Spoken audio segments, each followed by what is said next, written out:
We have too many pole beans, which is why I've decided to freeze some.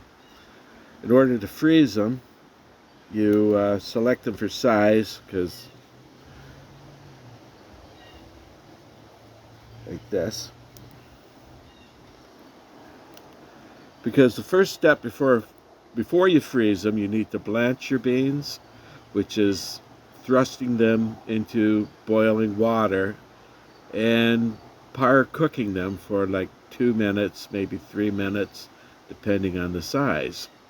And then you take them out of the hot water and you drain them and you cool them off quickly. Then you put them into freezer bags, and that's how you do beans, which you can use for the next 4, 5, 6 months.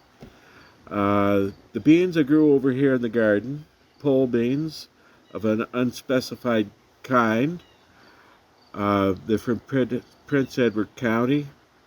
They used to be one type, but now they're two types because there's some accidental crossing that occurred.